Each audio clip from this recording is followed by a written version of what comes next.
where are you? Oh, oh, yeah, but where are you? I'm on the end. Oh, okay. Outside, okay. Okay, comments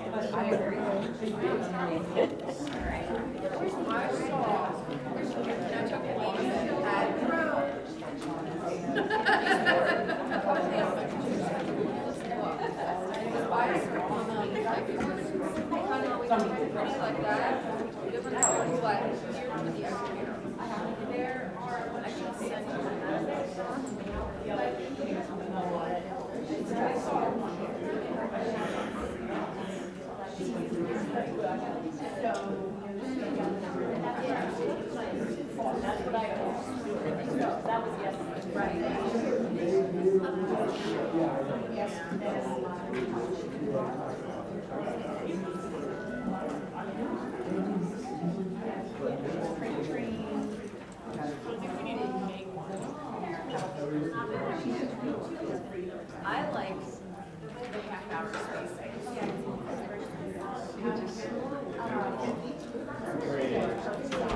I think if it's a whole sheet of paper and it's from like 8 to 12 and then like 12 to 5 or whatever.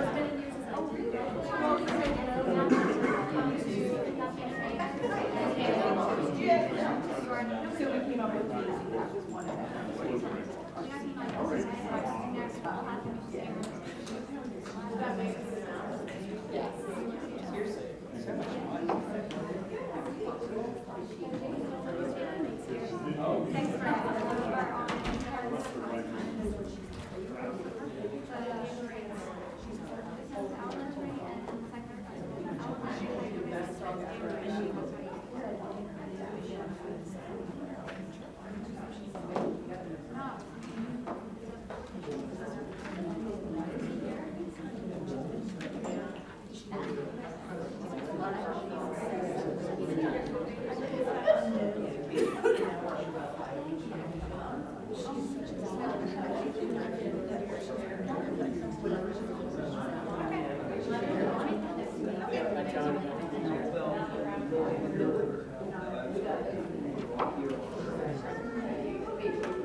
I'd like to call the meeting to order.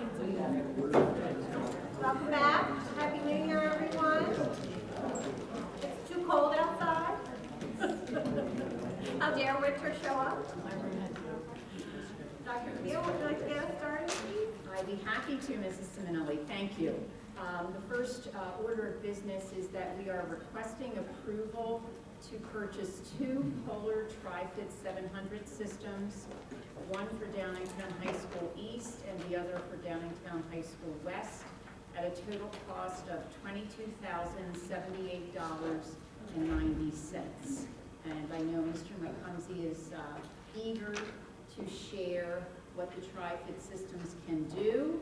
And also, I think Mr. McCumsey wants to talk with us about the learning purposes for students and why this device is most appropriate rather than an app or a different kind of software. So, Mr. McCumsey, and I guess most importantly, Mr. McCumsey, how this is connected to our health curriculum. Thank you. We're on. A couple things. We do currently have Tri-Fits at East and West. It's really, really outdated. I'm going to say about 12, 13 years old. They are currently in our curriculum as part of our connection with technology in our fitness-based class at 9th through 12th grade. Basically what this machine does, it tracks individual and class fitness levels across a lot of different activities and health components. You can customize programs for each student, and it allows students to set and reach specific goals, which follows national standards, PA standards, and our own curriculum. And the following tests you can see up there: flexibility, cardiovascular endurance, body composition, muscular strength, and endurance. I'm not going to read all of this. This is just some things I pulled from our current curriculum, national standards, and how it kind of correlates with the Tri-Fit system. Some of the issues, I'm sorry, I I sent an email out later that had some other things on here, but some reasons why we need a new one. One, obviously it's 12 years old, cannot connect to Wi-Fi. What would happen with the Wi-Fi is if a student was there and had a few tests, we could simply connect to a printer, print their reports right there for them and show them. We cannot email anything from the current devices. There's a bioelectrical impedance machine, which does body fat percentage. Hasn't worked in a couple of years up downtown east. Downtown west, every time they log on to theirs, it puts a student back as 1997. And I think a couple of the other things that Dr. McNeil touched on, one was how's it good for students? If you look at overall how it's good for students, if you go to the next slide. This is a sample student of what they did over a year in a number of different tests. And the good thing about this is you can look at how they progressed or kind of regressed depending on the student. This machine sets up diet plans or exercise routines depending on what the student wants. If you go to the next slide, it just does a little bit more with some of these other fitness tests. And essentially what you could do with the students, if you had them in 9th grade and then you had them in 12th grade, again, you could see the same student results. And that's the things you couldn't see on an app. So we would have this generalized machine that would be used at both schools by all the teachers, and would give you a little bit more validity and consistency, I think, more than like an app or anything like that. It is a good tool, and that's about it. Question? I know there's some. How many students are using? We were doing all the 9th grade wellness courses, which is a lot in their fitness part, and then all the fitness-based courses. So we would have an intro strength and conditioning, advanced strength training. So I don't know a total number. I guess that would vary year to year, but quite a bit of students. Any other questions? Yes? How, it's a lot of data, and it's certainly very informative data. Do you really see that many students will take advantage of it? I would think so. I think as a personal reflection, I think that students would actually like to see that, especially for themselves. We do goal setting, and we relate this to any like formative or summative assessments too, and they can analyze their data and how they could improve in certain ways. I think they would find it very informative. I think they have in the past. It's just that there's all these little gaps because nothing's working. And, I mean, obviously, we've kept the machine we have probably too long. What is the normal life expectancy of these machines, this equipment? I would say that up until about 2 years ago, we haven't really had many issues.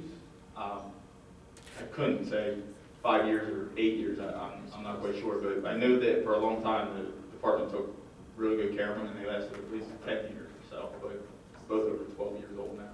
And are there updates to the software that you have to purchase, or are they provided? It is provided with software, and I believe there is a fee for the software that's incorporated in that quote.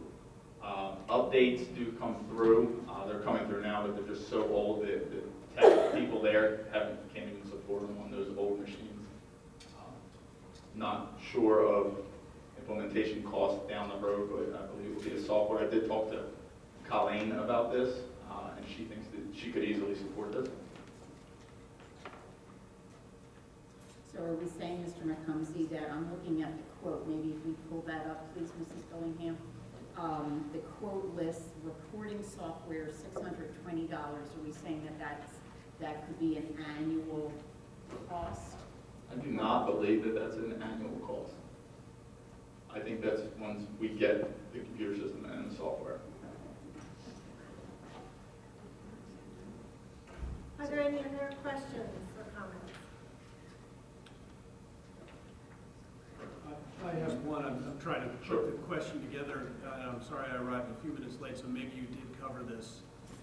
I heard you say that it's useful, they can see progress, but what is the overall where's the educational aspect of it that they can't learn from just being taught? I mean, this is a very expensive piece of equipment.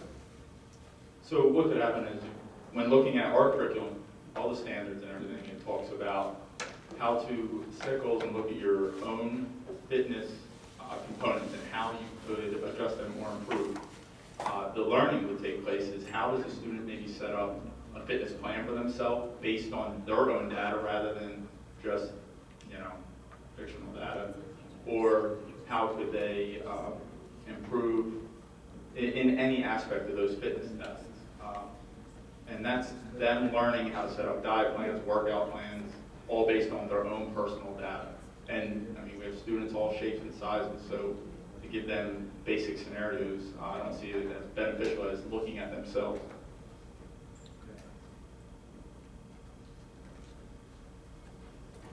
Any other questions or comments?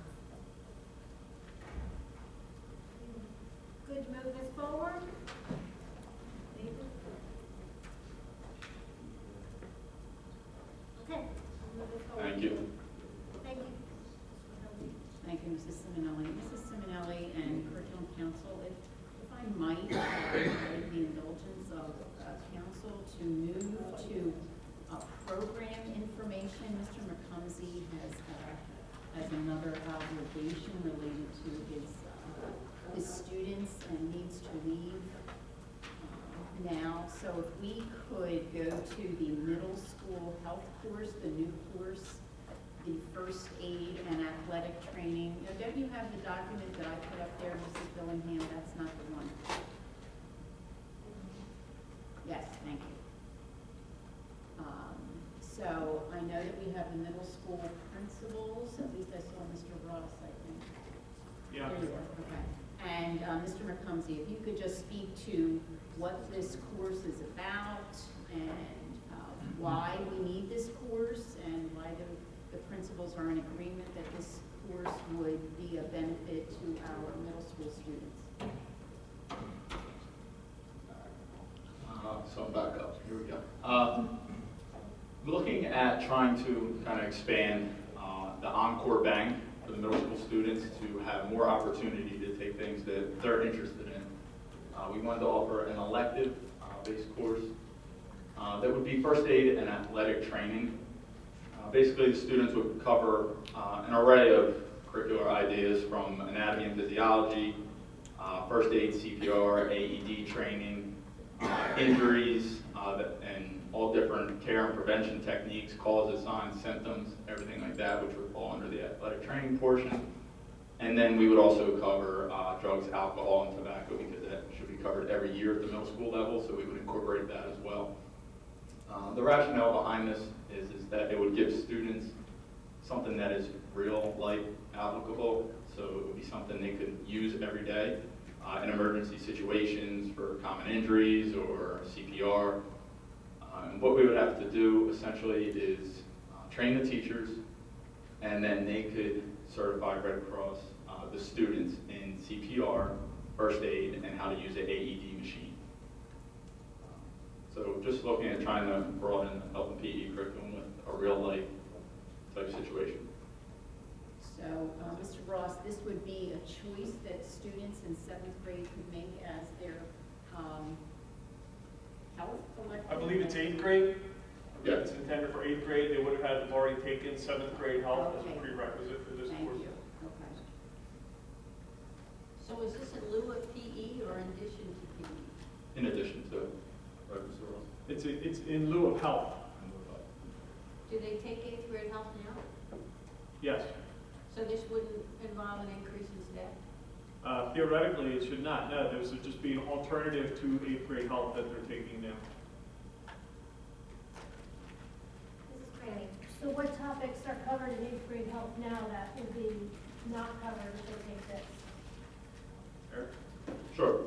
In 8th grade health, they cover decision-making, drugs, alcohol, and tobacco, which would also kind of move over here.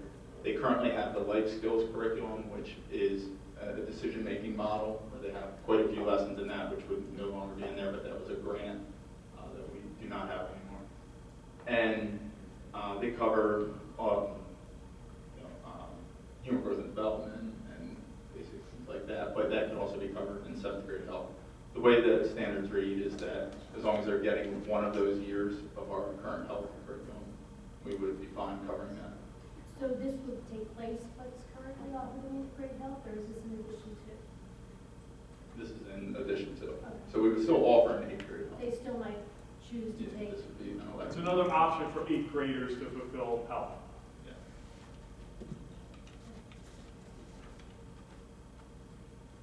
And you're looking to add this year for next year's 2016, 17. Yeah. choices, yeah. We wanted to bring it to curriculum council for discussion, questions, if there were, or additional facts or information that curriculum council might need before approving the course, we could do that.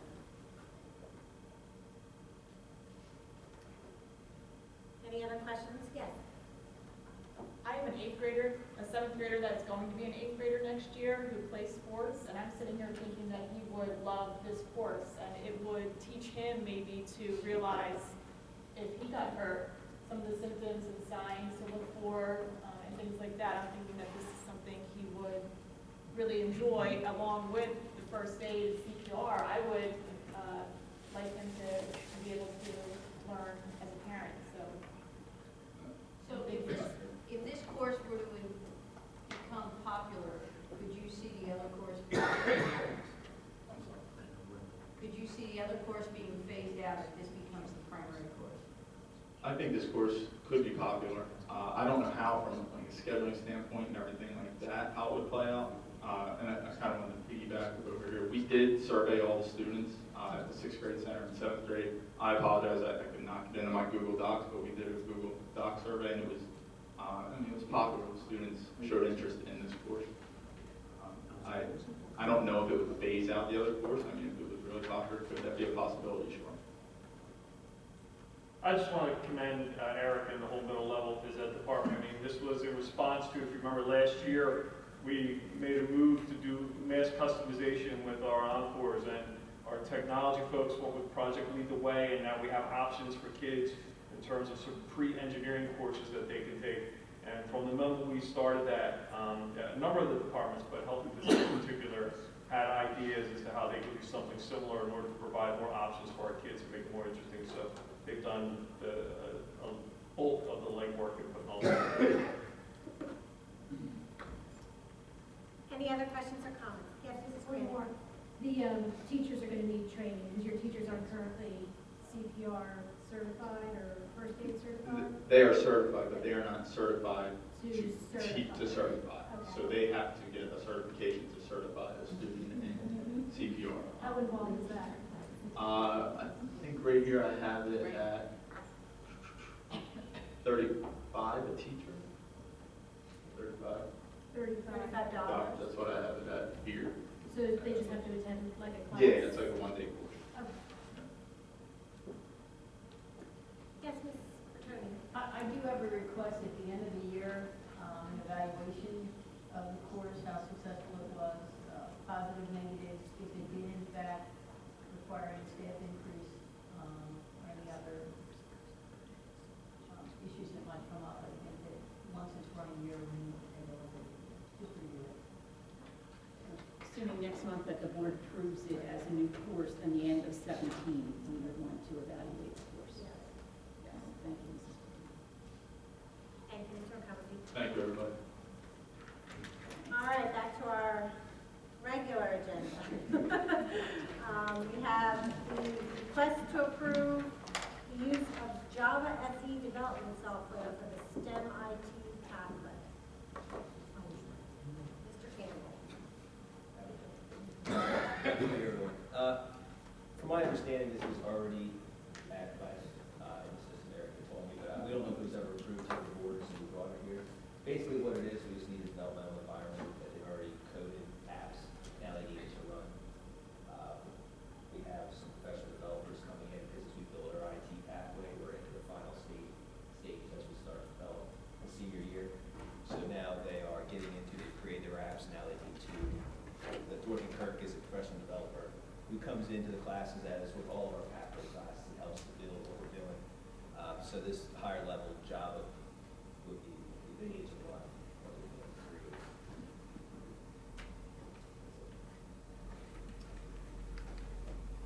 questions or comments? Where are you expecting to install this, or on all the student laptops? No, just on the computer lab that's in, right across from the office. There's a bunch of iMacs in there. We made a little, area, I think it's 12 to 15 computers. And when are you expecting to do this timeline? I don't know what you guys have it done. Eric said it's real easy to put it, so it shouldn't take long. So maybe end of the semester.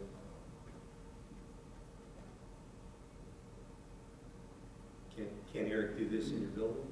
Yes. Yeah, it won't take long. He just, let's say he can do it, he just wanted to come here first. Make sure it was good.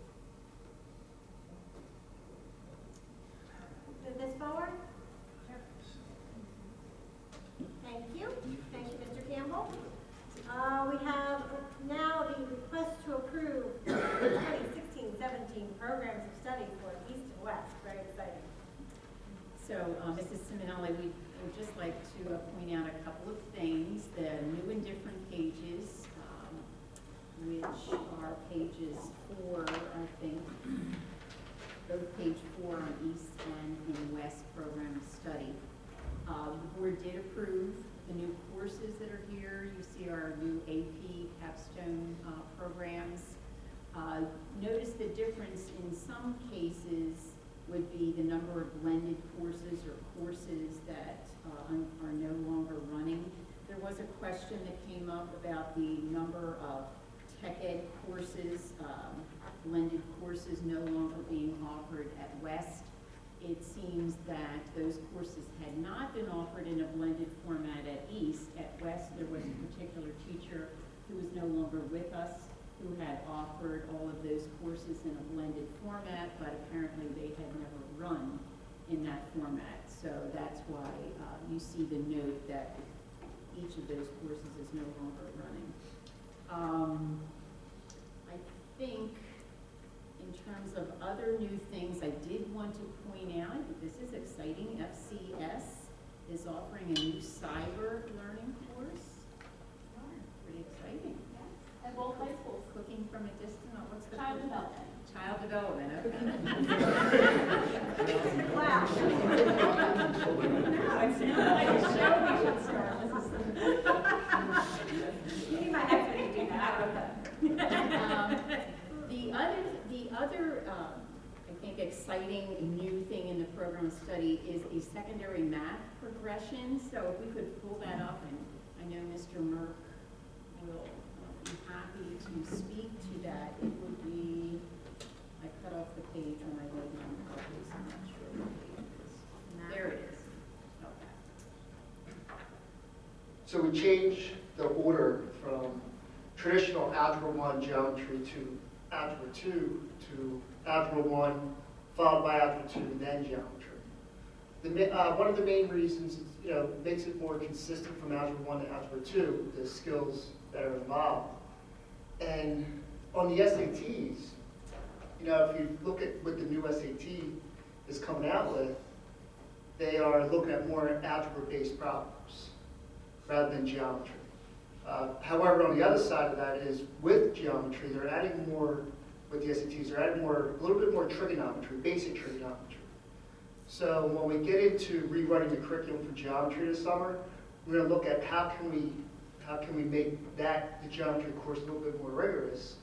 One, because they've already had Algebra 2, but also because there's going to be more trigonometry on the SATs than there has been before. So, a student finishing up geometry by 11th grade, they won't have the opportunity to see a lot of trigonometry before they take the SATs, because those students who take geometry in 11th grade would have math analysis where trig is mainly taught in 12th grade, and they might take the SATs at the end of 11th grade or beginning of 12th grade. So we're trying to, when we looked at the alignment, it was, what can we do to keep, keep what the students know about algebra more consistent, keep it more fresh, and what does it look like for the new SATs? And then the last part was, helping students become more proficient in terms of help students become more proficient in terms of the Keystone Algebra 1. If they need that opportunity to look at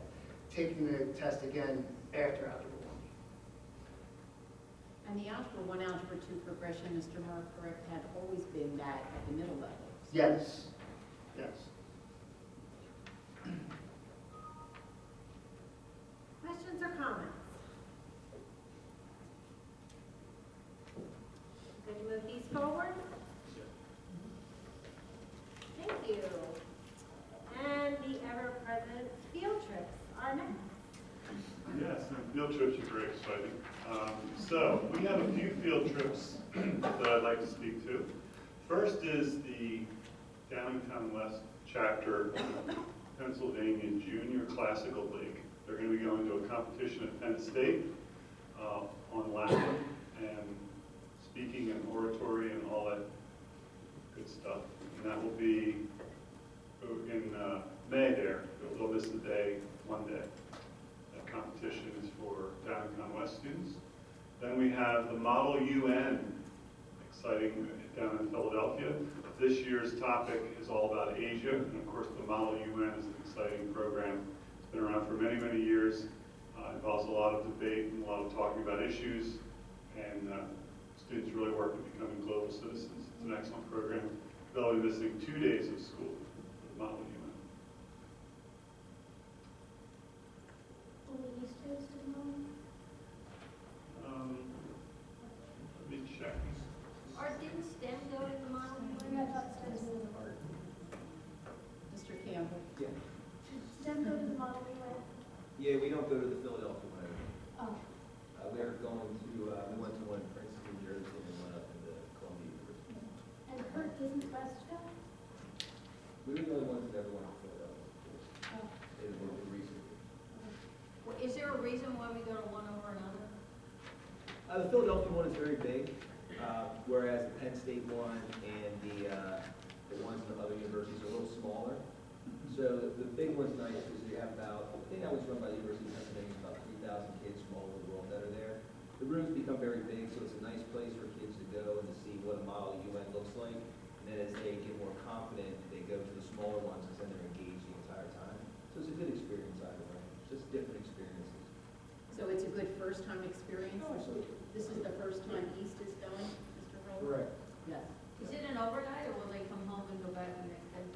They usually stay there overnight. It's, I don't know what you got. Right, I'm talking about the one in Philadelphia, not the one in. Well, the Philadelphia one, that's what they did because they're up till, there's hours. Yeah, it's part, they may get them up in the middle of the night to solve a problem. Wow. Interesting, that. How many students are going, do we know? We have about 20, 10, between 10 and 20 is what I thought. Is that right, Rob? yeah, that's what's written down. And about 20 to the Penn State competition. Okay. We have a couple bank field trips too. Bank field trips. We have one new addition. Okay, so on this one, we have Downingtown Middle School, grade 7 social studies. They're going to Annapolis Harbor, and this is all about War of 1812. A lot of good curricular work there with history, doing a lot of interaction with characters that are there, just like they do at Williamsburg, and very, very good trip there. And that's a one-day trip down and back to Annapolis. Does that take place during that period of time when a lot of is it this grade that goes on the overnight to Boston? Is this taking care of some of the kids who are going on the big, do you know what trip I'm talking about? Yes. This is it?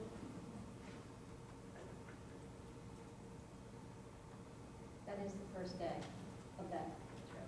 Yes. It is the first day. First day. It's an alternative offering. It is, okay, okay, so some of the kids who aren't going on that Yeah, big right. overnight trip go on this Could go instead. on this one.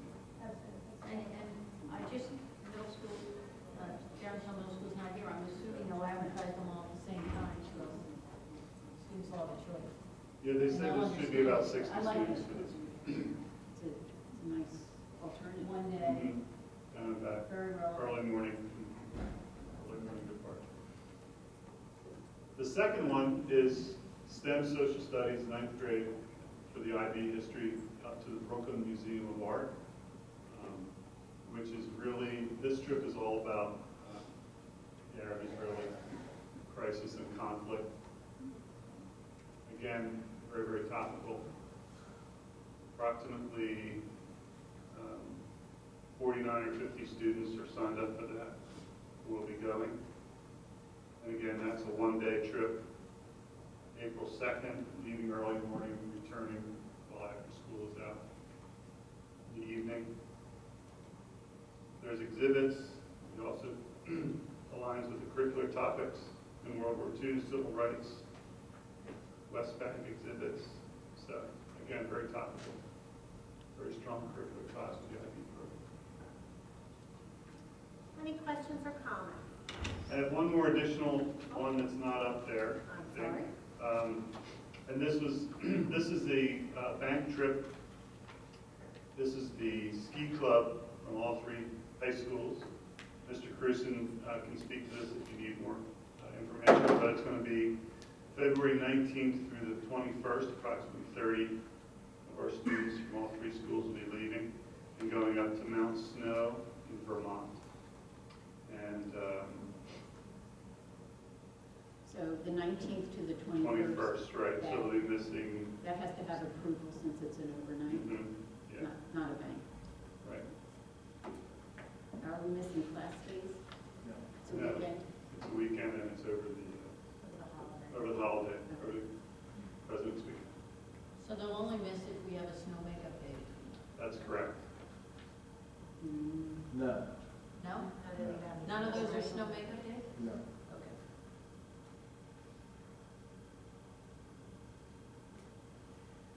Questions or comments? Good to move all the trips forward? Thank you. Thank you. And that concludes our board approval items. Now do we have any public comment? Mrs. DeSanto, your public comment? The mass progression is a wonderful idea. Thank you, Ivy. In that case, it's All right then, we'll move on to our program information. Looks like our first up is now Digital Citizenship, Professional Development Action Plan, Mr. Blow. So, Mrs. Simonelli, Mr. Blow had a personal thing that he had to take care of, so I told him that we could shift the presentation to a later time on the agenda. We're really ahead of schedule. I don't think we've ever gotten to this. Okay. That's what I'm saying. All right, so can we go to the educational technology plan? So, just as a preface, we want to share this draft plan with Curriculum Council. Some of it, as I said, is currently in draft stage. Keep in mind that the slides are a summary rather than a detailed account of every particular in the plan. As we go through the slides, and the presentation is segmented according to division, so you'll see elementary, middle level, and high school. Think about the contents, and if you need to ask questions to clarify your understanding, just recognize that at this point, we may not have, and Mrs. Yenzer, Mr. Balick are here to support and engage in the presentation as well. The answers may not be exactly what you might want to hear at this point in time. The thing that I want to point out about the high school is that currently we are still finalizing the options for the high school for the 16-17 school year, and we will have more details about the high school plan at the February BCC. So if we could begin with the elementary slide, next slide.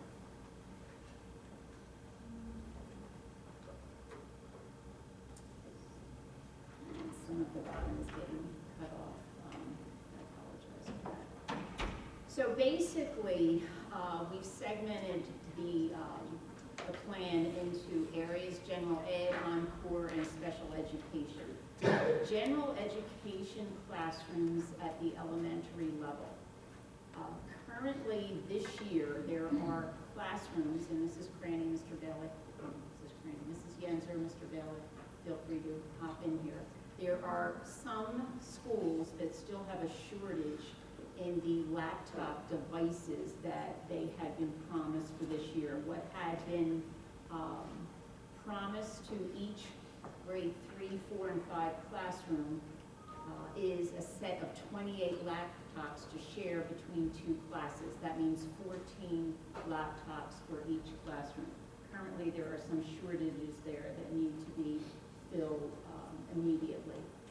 The encore areas, music, art, health, and PE, and library, have had to make do with borrowing devices. So their needs in terms of having a cart of tablets for music, art, health, and PE, we see as being important that each of those encore areas has agreed that sharing a laptop or sharing a tablet cart, an iPad cart, would be a reasonable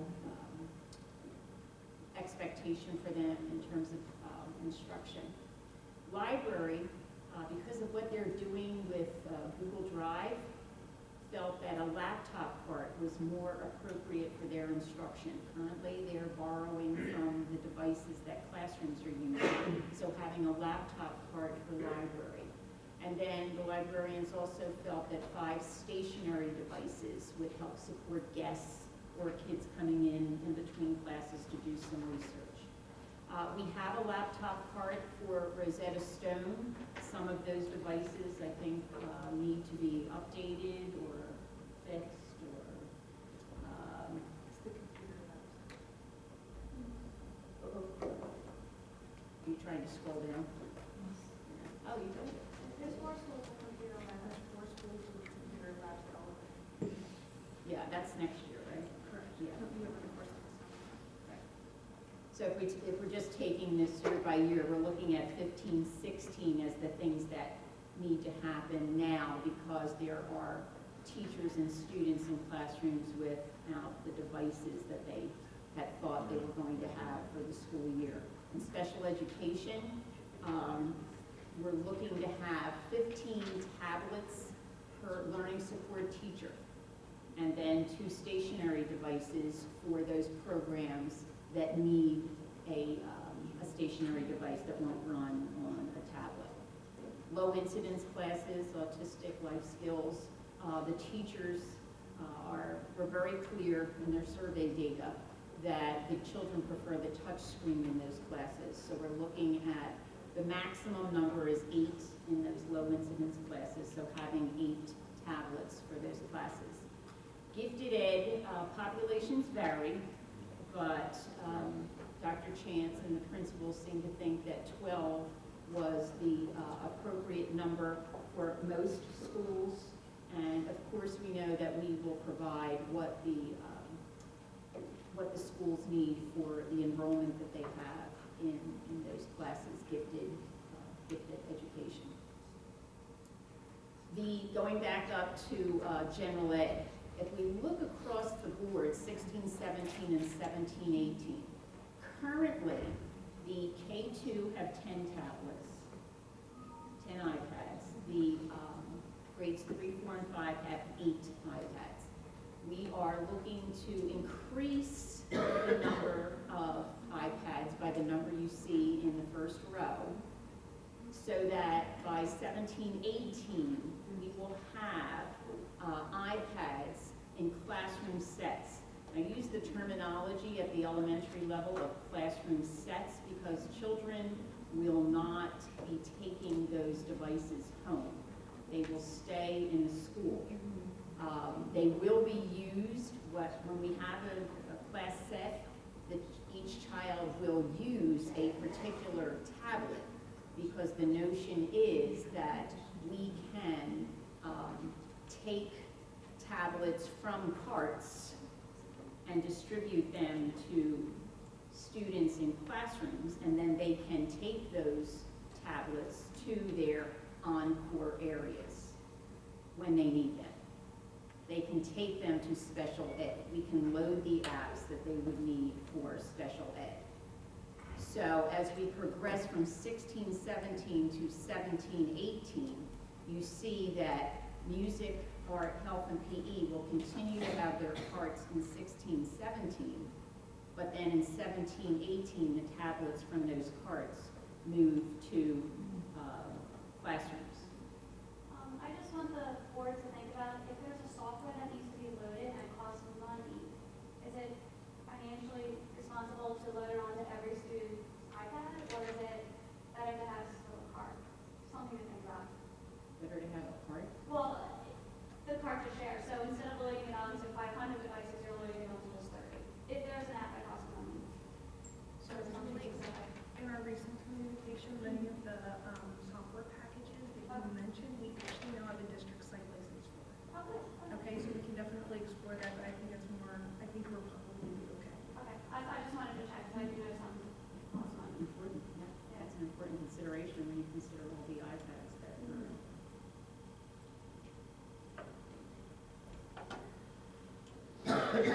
The laptops that, and I'm looking in the 16-17 column, that the gen ed classrooms have would be reduced by 4 in 16-17, and then those laptops would move to the high school in 17-18. So that the classroom sets of iPads would satisfy the need, because this classroom sets of iPads in grades 2 through 5 would have detachable keyboards. There was some sentiment among the elementary teachers that children at the elementary need to learn keyboarding. So they need a keyboard to keyboard, right?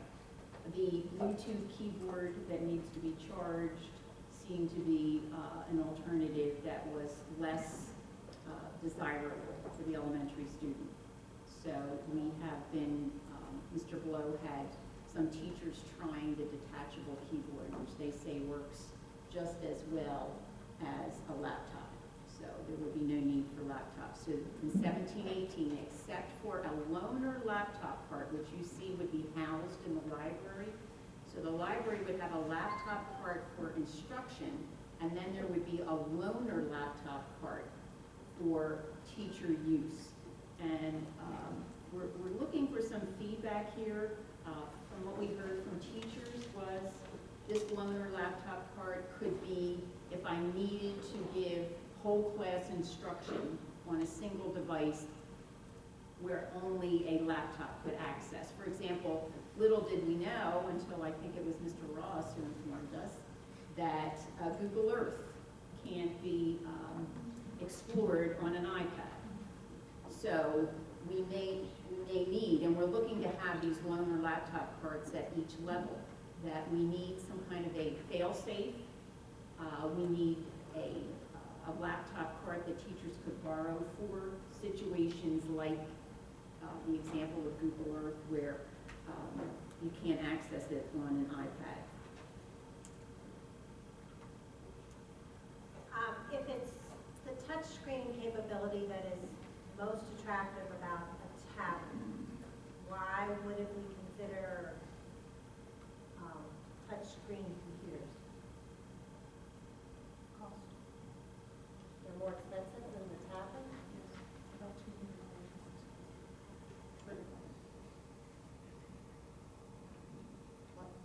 And we're still talking about, when we say tablet, we are still talking about an Apple device. Correct, because we can support that for online assessment, which is The iPad does, in case you didn't hear that clearly, the iPad is the single tablet supported by DRC, Data Recognition Corporation, currently for online testing. So CDT, Classroom Diagnostic Tools, which is an assessment through the state, does not run on an Android tablet. Can I clarify that? It does not run on an Android tablet, and it's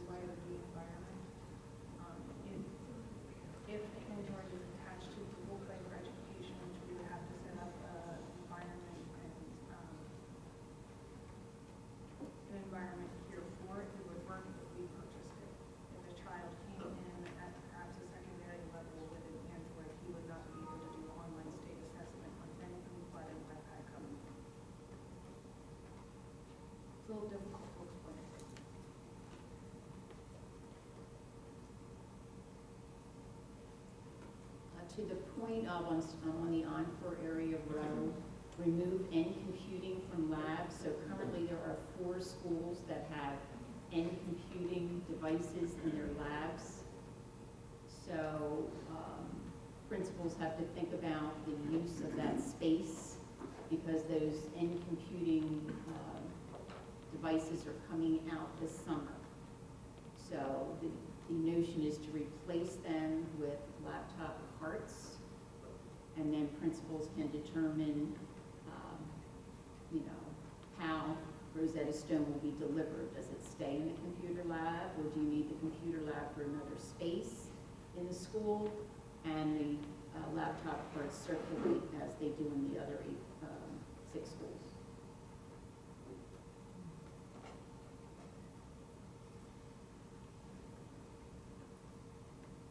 I think the other feature to think about with the laptop carts, and I know this is more middle level, but there are still programs like Math 180 that don't have an app that works reliably.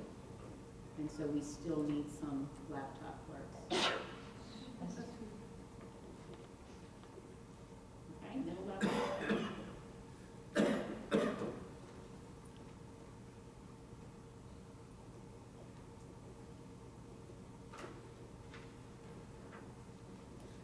All right, so the one-to-one initiative at the middle level puts them probably in the best place for educational technology. There are some areas where there are some holes. One of the glaring holes is the Project Lead the Way courses, where we have teachers trying to deliver very dynamic, powerful instruction on devices that can't handle the instruction. So those probably needed to be replaced yesterday, but we're looking to have that as a priority at the middle level for 15-16. The Lenovo's, that probably should be in the 16-17 column. That's my mistake. The Lenovo's currently are being used by 8th grade. So 7th grade has iPads, 8th grade has Lenovo's. Next year, in 16-17, 7th and 8th grade will have iPads. So those Lenovo's will be sent, be given, turned over to the high school, except for 2 loaner carts that will remain at each middle school, 2 at each middle school. Computer labs in 16-17, we are proposing to keep 1 computer lab. Currently, in the past, those have been used by the business ed teachers, now called IDITs. For the sake of consistency, I called it a computer lab. But 1 lab with 30 stationary devices. Again, principals' feedback, teacher feedback. Keep it as a fail-safe.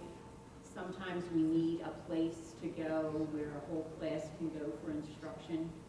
We're looking to have that instruction embedded in classrooms, but we understand that sometimes it's phasing in. So for now, the 1 lab with 30 stationary devices is proposed for 16-17. That's maintaining something that we already have, that's not purchasing new devices, because at that point, everybody definitely has a lab, has a iPad. And currently we have 2, Mrs. Seminole. Currently we have 2 labs at the middle school, and at the 6th grade center, we're proposing taking that to 1 lab. And current devices, Mrs. Yenser? Yes. Okay. We're running XP on those devices at DMS at the moment. I don't know if you're aware of that, but I'm not sure how much longer that they're the same devices that are in my classroom. I'm not sure how much longer they're in my other one. We can take care of remediation. The purpose is that there will be 1 computer lab at each, and they'll all be on a standard image. Okay. That will be taken care of over the course of the summer.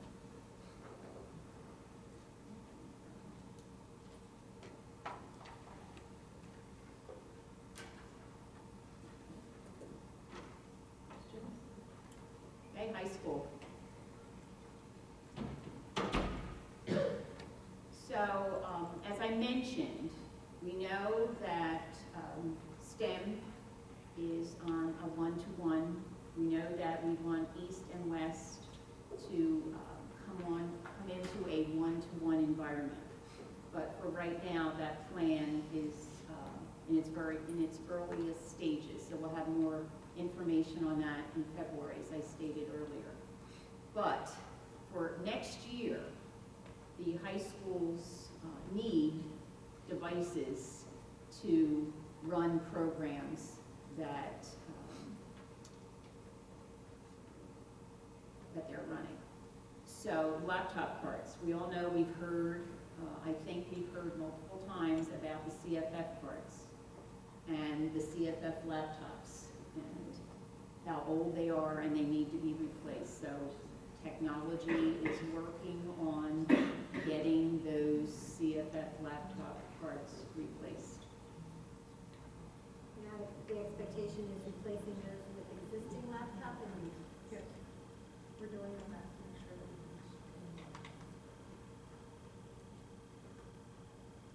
we In the libraries, which now, you know, we are library media centers, so we're looking to have a lab. The labs in the high school libraries are right off the library. So the lab there would have 30 stationary devices. The library itself, the common area of the library, 16 stationary devices, which the principals and the librarians feel is suitable. And then laptop carts, loaner laptop carts, because again, the high schools, kids are bringing their own, but it's a mishmash. And what do teachers need to deliver instruction? So we're looking to have 4 laptop carts at the high school that could be loaned to teachers for a variety of instructional purposes. Project Lead the Way, this year technology did update the Project Lead the Way classrooms in the high school, but the class max size is 30, and those classrooms do not have 30 devices. So we're looking to have a standard for Project Lead the Way that would allow 30 students to enroll in the course. So we're looking to increase the number.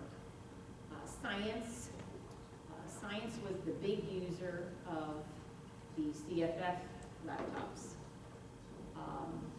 We're looking to have stationary devices in science labs where students might be able to share a device. So we're looking to 15. If there's a possibility that they wouldn't be able to get a shared laptop cart, where students don't have the devices that are able to run the software or the apparatus that science needs in a science lab. Special ed and reading, so teachers felt that except for 2 stationary devices in the special ed classrooms, that tablets were most appropriate because the programs run well on the tablet device. How many tablets? I'm sorry? How many tablets in each classroom? So we have the number. Today, I'm just saying there's no number. That's a new number? It just says tablets, doesn't say how many. No, that's what I said. I didn't get it, I just got into like the overview here. Colleen has all that information in her presentation for the board. Other curricular areas, so I didn't list every curricular area, but what we're looking to make sure is that computer science, the AP courses, that we have updated devices for each curricular area that needs them.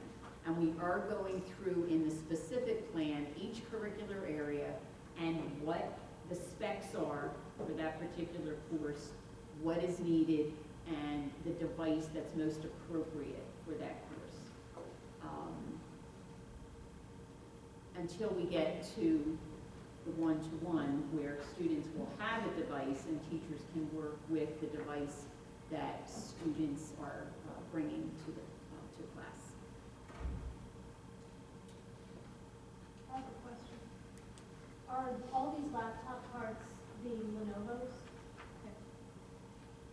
They're the most viable for the most part. We do for Medistone, we currently are using the HP laptop cards. And there are 2 of these at EMS as well. No more Mac laptops?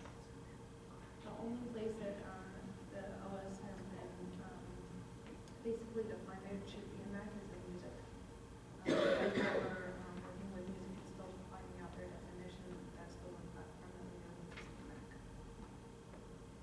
How long do you think the Lenovo's will last? What is your expectation on that? That's a loaded question, Mrs. Bertoni. You know I'm going to that question. No, I just, Well, they're what, they're at least 2, I think, years old now? Dear Justin, they're in their second and year. maybe that's not the discussion for here, but that's my concern is that our current staff and our carts, I mean, it's great that we're gonna have them, but are they at the end of their life? A typical laptop should last us 5 years. We're hoping to get 5 years out of the Lenovo's, and that's part of our considerations as we're looking at the global plan to see where they're going to be in use and for how long. If you look at the CFF laptops, they were purchased in '07. They were out. They're Macs, and they're almost at 10 years now. We had to replace a bunch of them, but that shows the power of the Well, computer. that's why when you look at this plan, and I keep saying my own concern is that, it's not really a concern. I anticipate that our 8th graders, when they go to the 9th grade, a lot of them are gonna take their iPads with them. Right. So just so that we have familiarity with our staff have familiarity with the device, because I think there's going to be a fair number of students that at least for a year or 2 are going to have their iPads because they will last.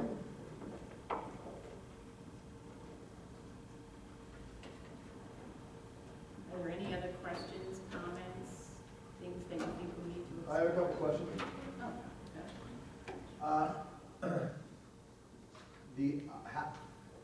Is there a plan for how folks, students, teachers will print from the iPads? Yes, we're currently looking at centralized management software that would be a solution for whether it's a BYOD device or a staff device to overcome some of our printing issues. But the iPads need wireless printers or They some don't- third There's party. a different way to overcome that with a centralized printing software, which is what we're looking at and evaluating right now. Okay. There's a different method than just using AirPrint. Okay. And the 15 stationary devices in the science lab, where would those be going? Stationary means like a desktop? Where are those going to go in the science room? Are they replacing something that already exists? I mean, We have carts. you have cards. You don't have things in the back for science labs, stationary ones? We have, I think every room has a side, so that only holds 6. So I don't know where we put 15 stationary devices.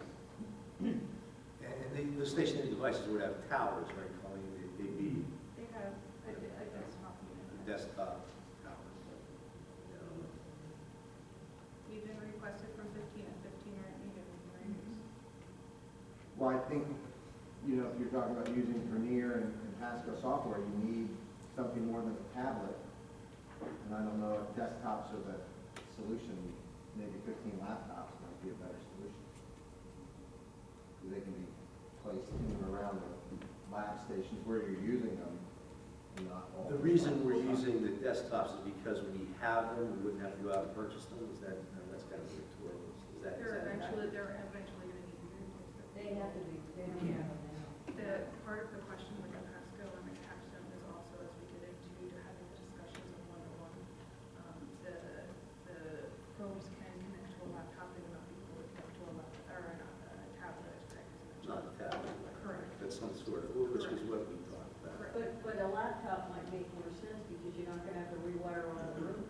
Because if you're saying you only have 6 and we're gonna add 15, now it's stationary, they can't use them with their labs, and you're gonna have to put outlets all around the building.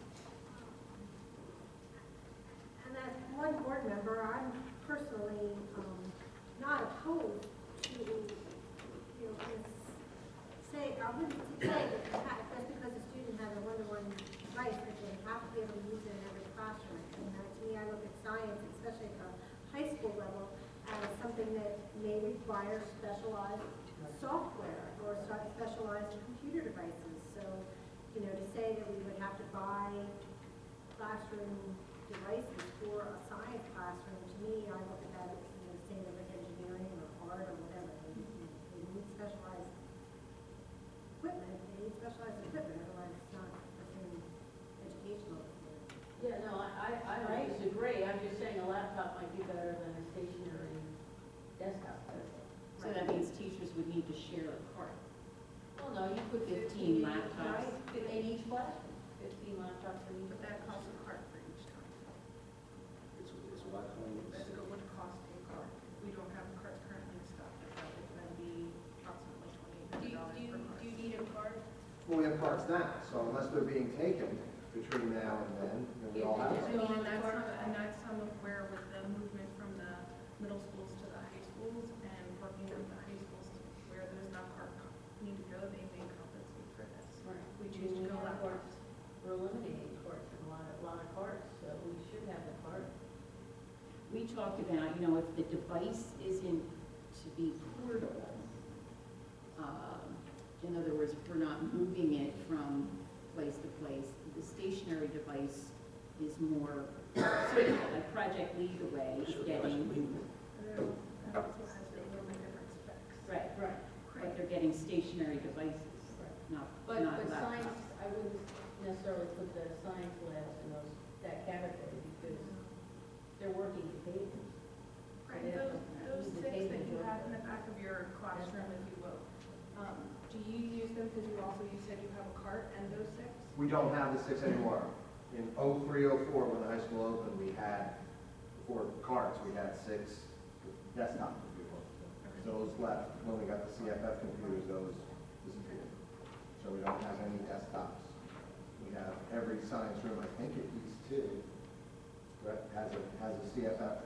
Now, over the summer, we lost our CFFs, the Macs, some of us, and we got PCs, but we all still have carts of 25 or more computers.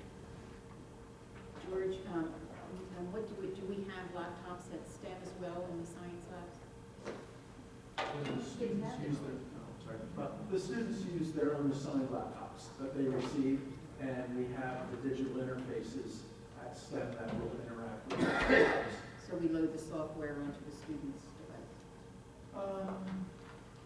Yes, it's very, yes, that's correct. So we could do that for the students at East and West once we have a one-to-one, if they have laptops. But also, Corey, am I correct hearing that you're saying you have now the use of laptops for basically every student in that class? Where Yes. So 15 would not cover everybody in one Correct. class. You would need a full cart. Correct. So every science classroom will need a cart of 30 laptops. Well, every science classroom now has a cart of 25 or more. Okay. I'm just saying if we're going forward and you're set on 15 units per classroom, that 15 laptops would serve us better than 15 stationary desktops. But it'd be great if we had the same number we have now.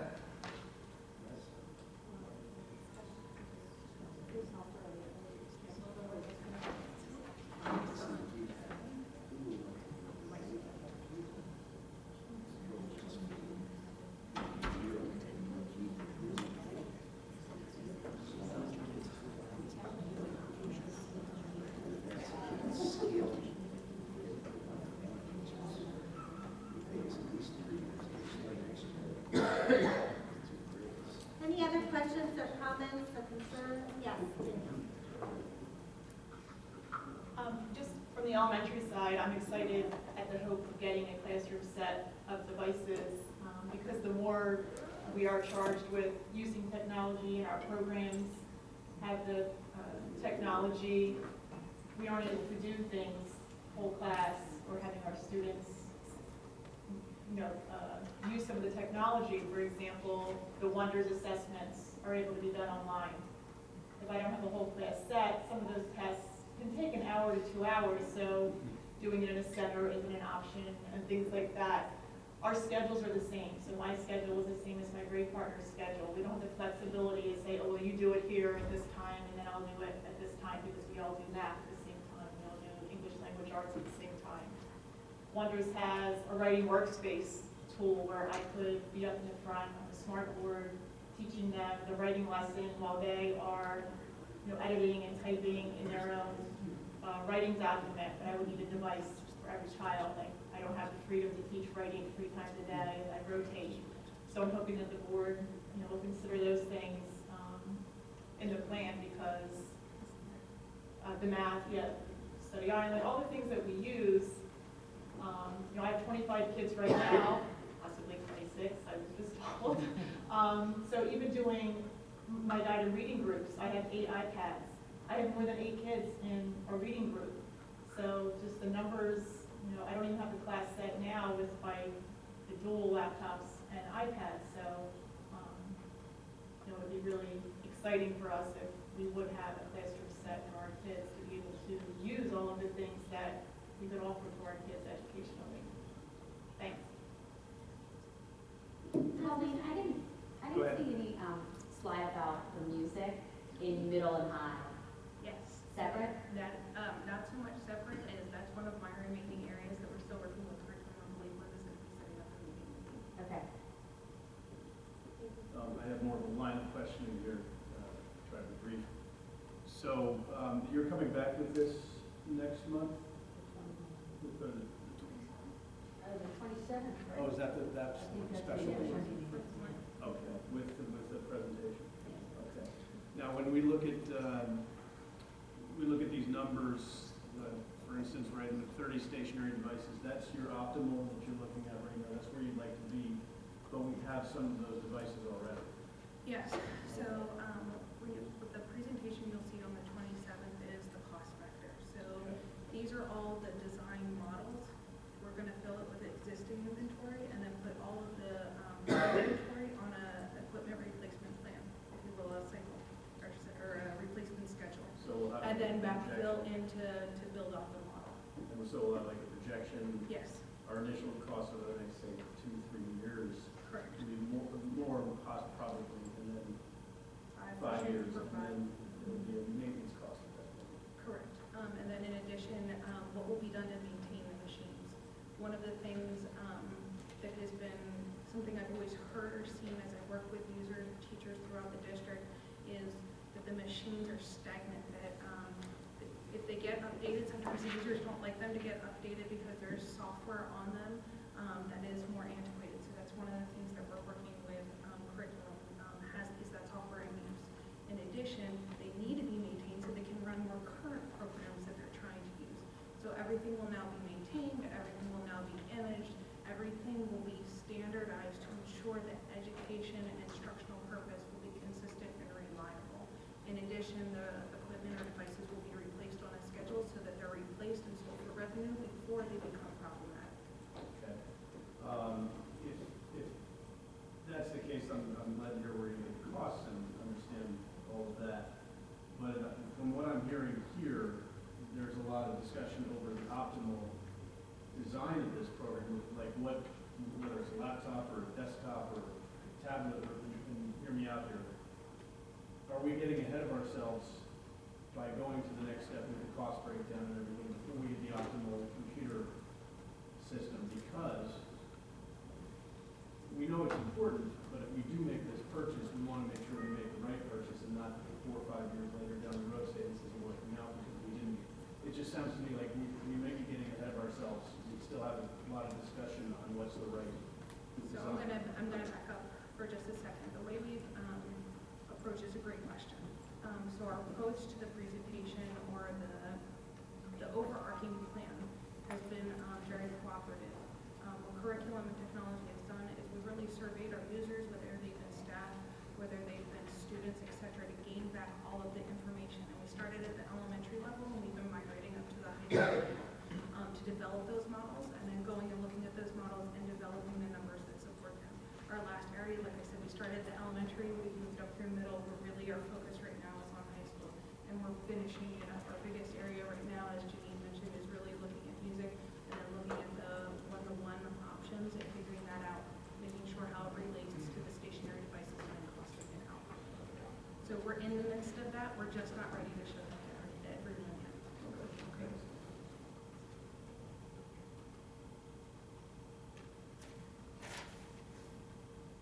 Wait.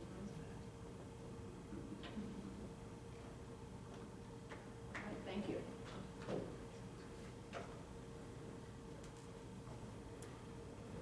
So I think I saw Mr. Blow come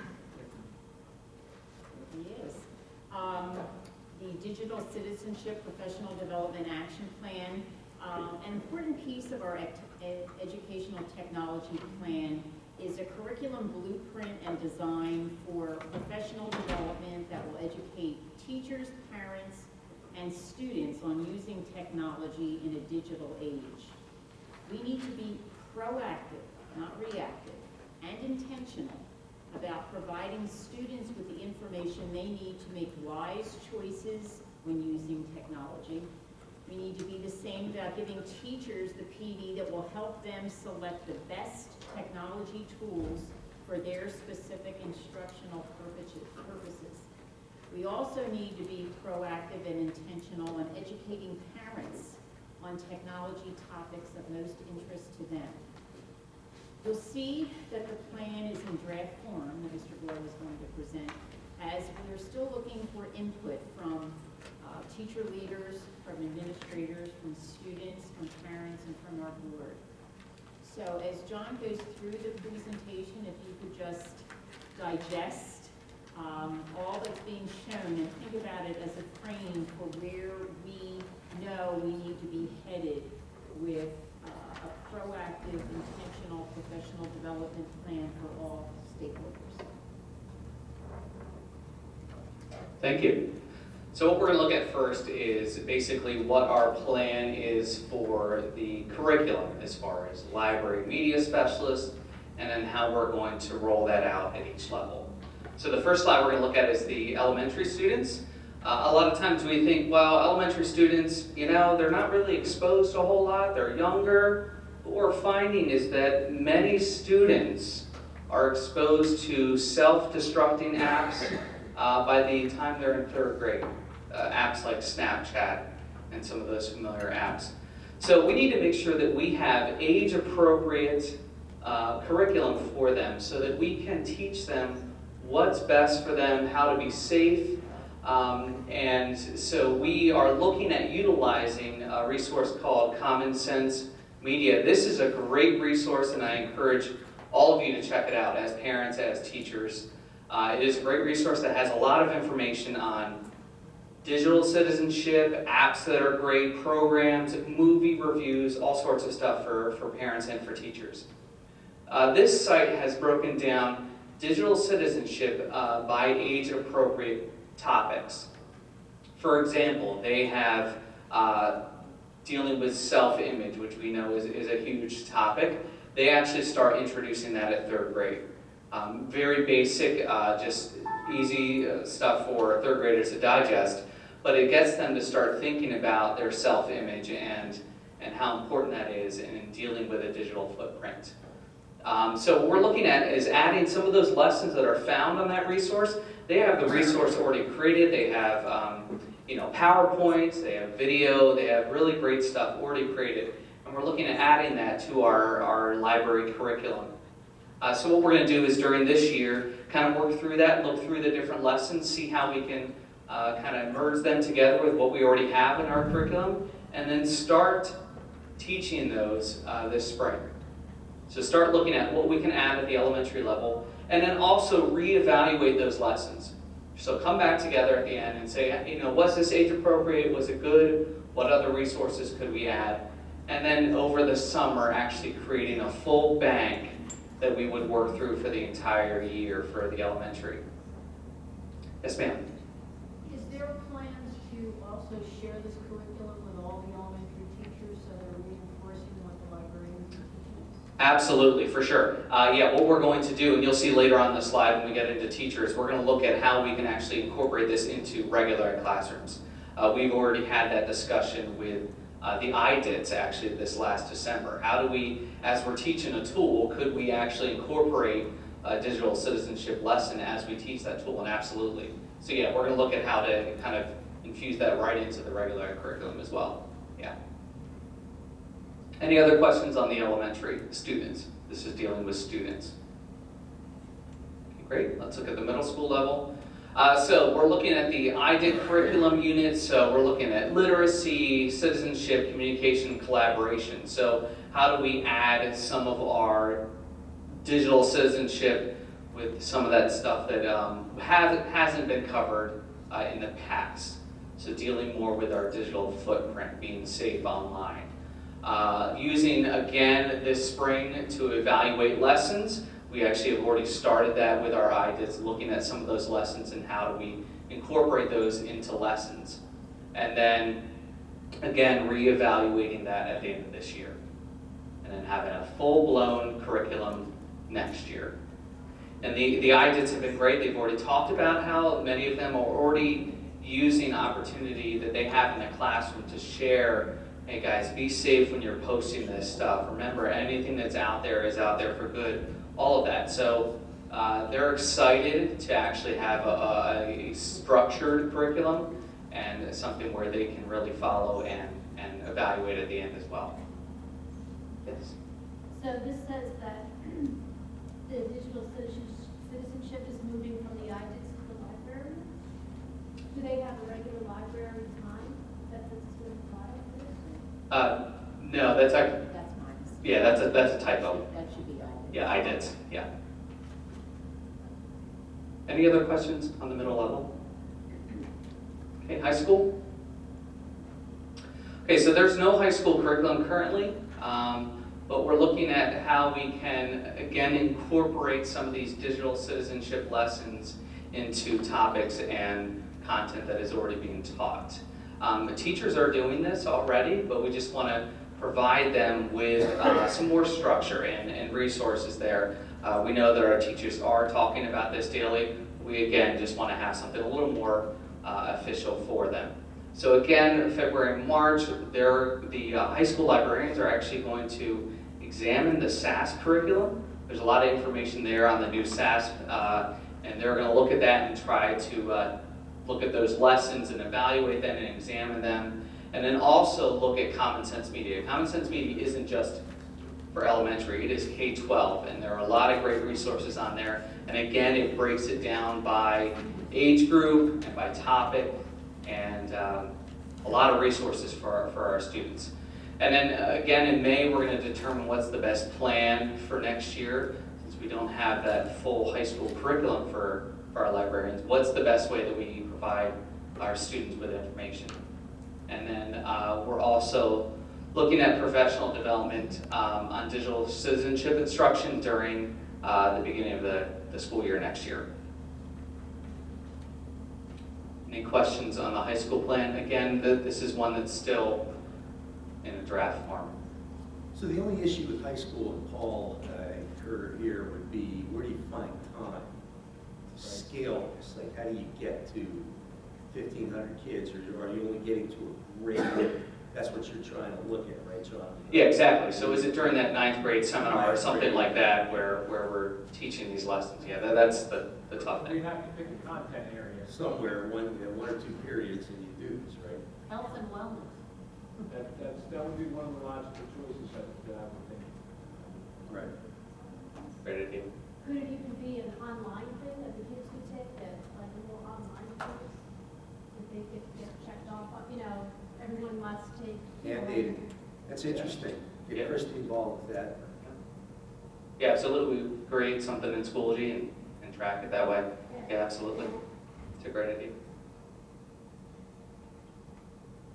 Any other questions on high school students? I know there are a lot of questions about high school students, but dealing with this.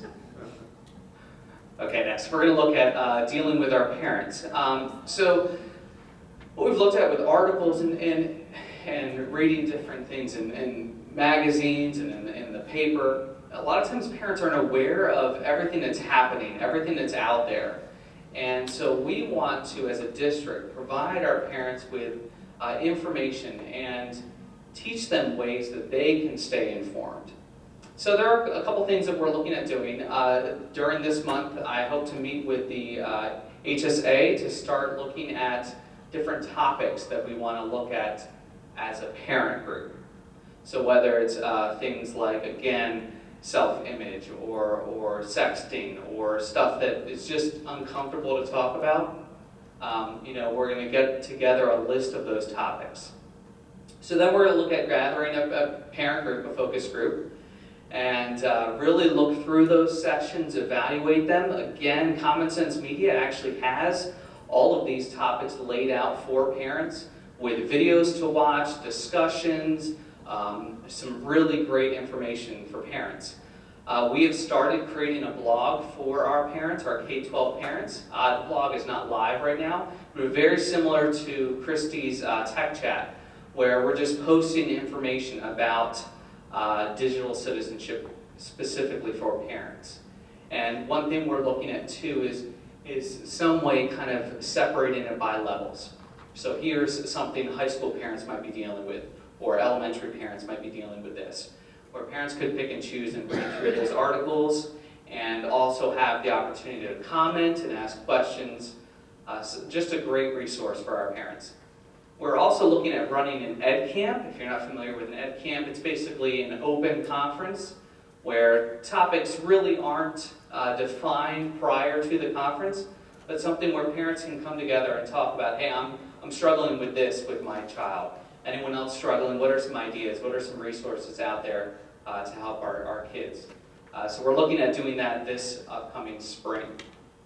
And then we also want to include some of our other neighboring districts too in our university. So how can we all work together to make sure that our kids are safe and that our parents are informed? And then obviously Pat McGlone is going to be a key player in this as well. Any questions on the parents? So there's the one-time conference at camp once a year. We're getting a lot of information. We also have that blog that's going to be updated hopefully weekly. Okay, and then for our teachers and actually really our whole staff. One thing we're looking at is some trainings that are found on GCN. GCN is what we've used for harassment training. I'm forgetting some of the other ones out there. But there are some GCN activities already created for digital citizenship, cyberbullying, again, self-image and stuff like that. Also looking at some of our the training that's available through Common Sense Media. So how do we kind of put that all together and utilize a platform like Schoology where we're able to offer these training sessions for our teachers and something that they can go back to at any point in time. We also want to reach out to some of our legal counsel too about providing us some training on what are the legal ramifications of things that happen. There's a lot out there, and having someone in here that understands all the legal issues, I think is a great option for us. And then we want to share that final plan with our K-12 principals this upcoming year. Then during the summer, we're going to train our principals during the admin retreat, whether that's the legal counsel or our team here, providing them with a full training on here's what it's going to look like at your level, here are some resources for you, and then also how we're going to roll that out to students. And then we're looking at having the principals roll out a training for our teachers on the 24th. Again, this is just draft, but looking at having them kind of emphasize the importance of the digital citizenship and really going over what resources are appropriate to use, what resources are not the best for our students. And then again, we want to post everything on Schoology so our teachers can access these resources at any time. Are there any questions? And again, any suggestions that you have at any point, let us know. This is new. but something that's extremely important for our students and for our staff. I guess the only comment is, like anything else that's new, the ways that we can assess the effectiveness. We know our kids are using tons of stuff. And certainly we want to keep reinforcing the messages to use it positively and remember the long-term effects. But I'm not sure how we really gauge how well this is working. I'd like to hear how our educational folks think that we can do that. If we're going to spend the time, which we obviously feel we should figure out a way that we're going to evaluate whether it's working or not. Fun. Thank you.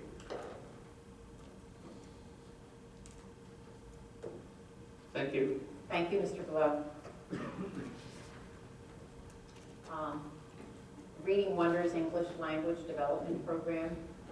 Two of our ESL teachers, Anne-Marie Cowan and Erin Prokop, are here to present with me to give Board Curriculum Council an idea of what this English Language Development Program is.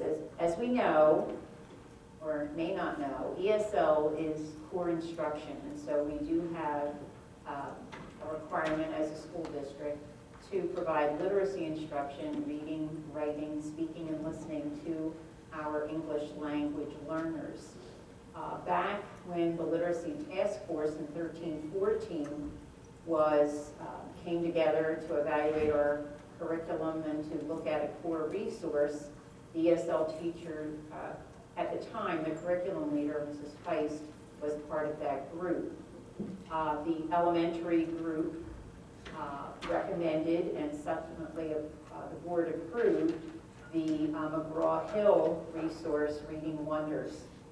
At that time, there was not an English language learner component available for the Reading Wonders.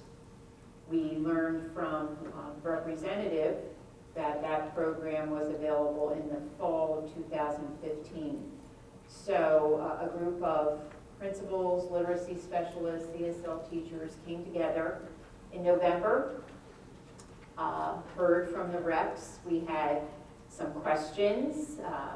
We weren't quite sure that what we had wasn't going to be suitable, so we asked the reps to come back again. We used the WIDA Prime inventory, which is a tool similar to what the Literacy Task Force used to evaluate whether or not the reading programs we were looking at were aligned to the Common Core. These English language proficiency standards published by WIDA need to be met in any program that we might decide to use. So our goal here today is to share with you the components of the program and why the lit specialists, the ESL teachers, the principals, and I think that this program will be able to act as a core resource for our ELL students and provide the consistency and coherent literacy instruction that our ELLs need in their learning. So we have a PowerPoint with some information, and Anne-Marie and Erin are going to speak to the program. Hi, everyone. My name is Anne-Marie Cowan, and I'm one of 6 elementary ESL teachers. And this is my ESL colleague, Erin Prokop. Erin's here just in case I forget something. So I'm actually going to be presenting, there are 8 PowerPoint slides. And I'm probably going to stay on the first and second ones the longest. And then the last few I'll fly by, but they show more examples of what the materials look like. Okay. Okay, Dr. McNeil, you did a great job telling about the background with the ESL. ESL is actually core instruction, and a lot of people don't realize that. They think we're more of a resource and we're more supplemental. but we are core instruction, and our students are typically lower performing students who they really need extra support, and it's not because they can't do the work, it's just because they don't have the English language skills to do that. Why would we want ESL Wonders or ELD Wonders, English Language Development Wonders? Well, for several reasons, really. It's research-based. It was created by 3 top professionals or researchers in the field. I don't know if you've ever heard of any of these names, but Diane August, who is a researcher out of Washington, D.C., Jana Echevarria, who works for Cal State, and also Josefina Tinajero, and she's in Texas, University of Texas. So because it was research-based, we thought this would be a good program. And not only that, it parallels the program that we already have at the elementary level. So our students will be getting a lot of reinforcement that they're having in the classroom. And repetition with ELLs is essential. The more repetition they have, the better they perform. So we want to align the 2 programs because we know it will be beneficial, and we're hoping to see positive outcomes and them processing and progressing through the levels. In addition to it being research-based, I mentioned it aligns with the Core Wonders. It also aligns with the Common Core. Right now, what we're using is what we previously had. It does not align with the Common Core. It's Harcourt. And we're kind of doing a mix this year, but we feel like it's piecemeal, and we're not really doing what we feel is the most beneficial for the students. So hopefully we can change that. There's some other beneficial things about Wonders. May I have slide 2? Thank you. Okay, it's specifically designed instruction for the ELLs. It uses the 4 components of language: the listening, the speaking, the reading, and the writing. And many programs with literacy, they're great. They address the reading, the writing, but for the ELLs, they're not a good fit. We need to make sure we have the 4 components because oral language is so important with the ELL students. Most of them in a classroom, they listen, but they don't feel comfortable actually speaking because they don't feel confident in their language skills. So if they're in an ESL class and they're doing similar material that they're doing in their classroom, they'll build their confidence, and they may be able to speak some in their classroom about what they're doing, but also it'll help them progress through the levels. So we need to work on the oral language first, and then what happens with that is once they're able to process the oral language and use it, then they can work on the reading and the writing and be successful. So we need to have a program that covers the listening, speaking, reading, and writing. And this program does that because it was thoroughly and carefully planned to address those things. And as Dr. McNeil mentioned, it also was tested using the PRIME model, the tool which tests curriculum to make sure that it follows these key components of language. And ELD Wonders does that also. Okay, another thing we like about the ELD Wonders is the levels of language acquisition are addressed. So they have lessons for beginning level speakers, intermediate, and advanced level speakers.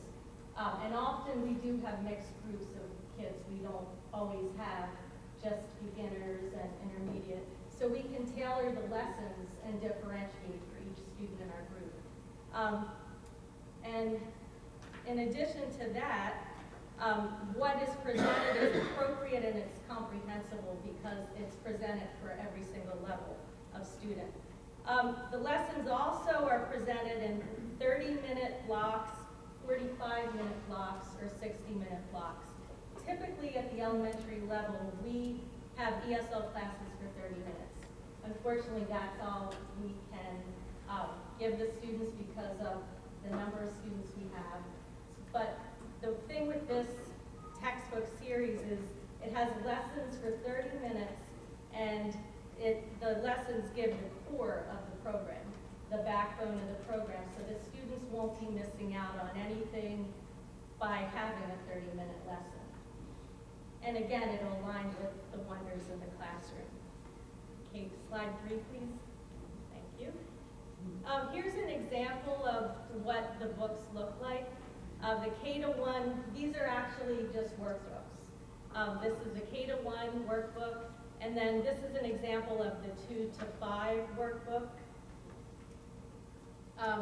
Another thing with this, and I mentioned world language, in these workbooks, they have a talk about it section, which a lot of books that we have don't necessarily have that in the regular classroom. But every single lesson has a talk about it section, and each thing is presented in different ways so that listening, speaking, reading, and writing are all used in every lesson. Again, the material scaffolded. It's differentiated according to the levels. The writing is scaffolded. So lower level students are given prompts that are much less complex, and for example, sentence frames. And then it'll gradually progress as as their English level increases. May you go to 4, please? Okay, that's 4, yes. Okay, that's just another example of what the book looks like. Okay, can you move to the next one? Okay, great, thank you. Okay, as I said, the scaffolded prompts, the sentence frames, and the whole entire series has language support for all the different levels. Okay, now 5, please. Thank you. If you look, this is similar to wonders that you have in the classroom. There's an essential question, a weekly concept, which is sounds all around in this one. And the students actually have the talk about it that I mentioned earlier, where they can talk about what they hear or what they're reading about. There was one thing on my PowerPoint, I don't know if you have that on, yes, thank you.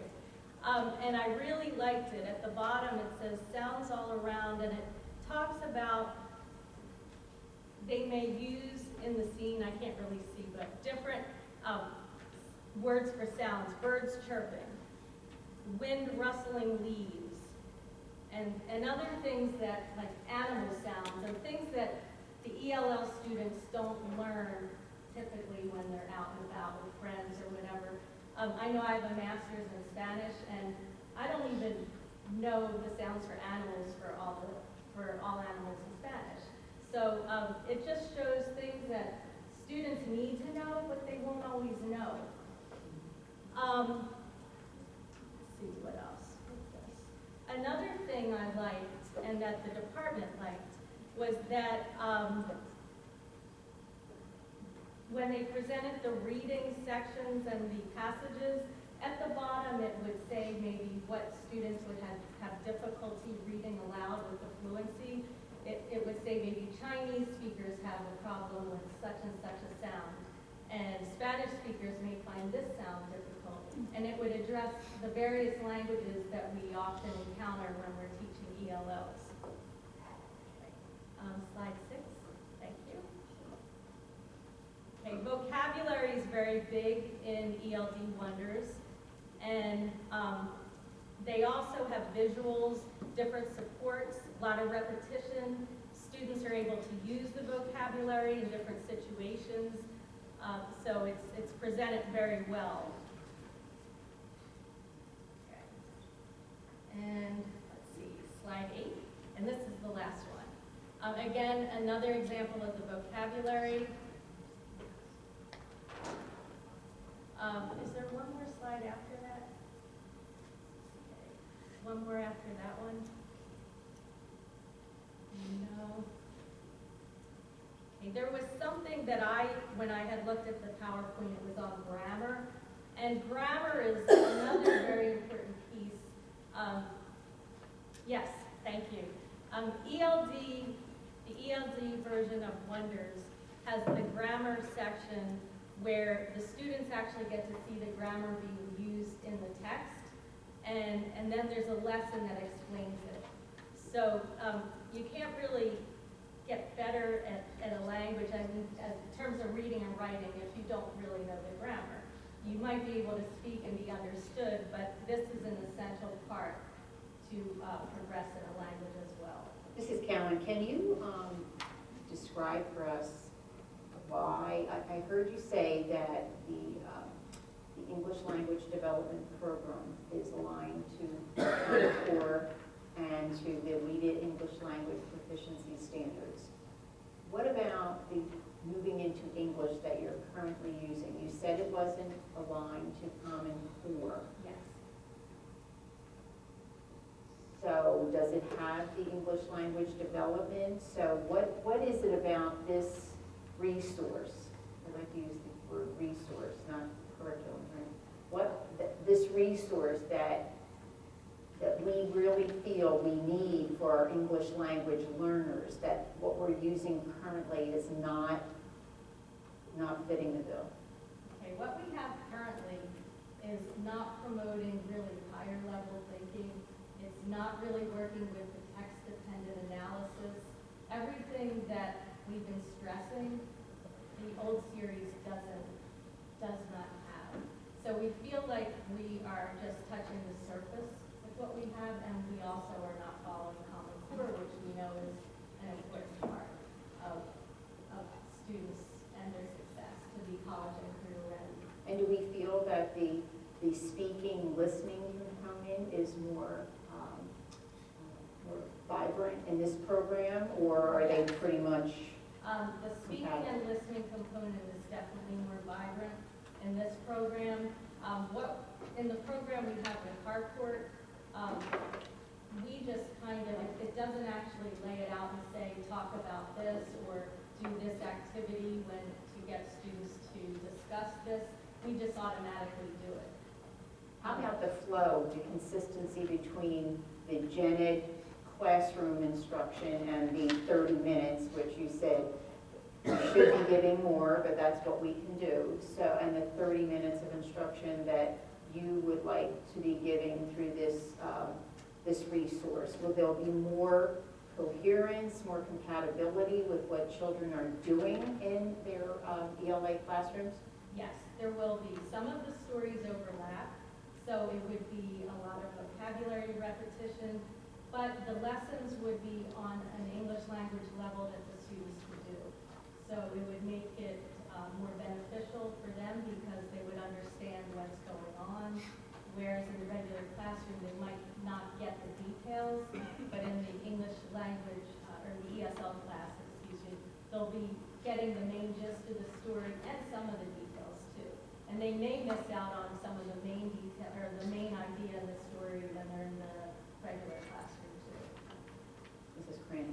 So this book doesn't travel with them into the regular classroom? You No. only use this in the ESL, and then they Yes. go to the regular Reading Wonders when they go to the regular classroom? Yes. And there is, the students have a reading writing workshop book, and next month I'm going to talk a little more about the specific pieces of this program that we would like to have. And I believe the presenters said that the kids would take the reading writing workshop book with them to ESL, because we're going to mirror those stories.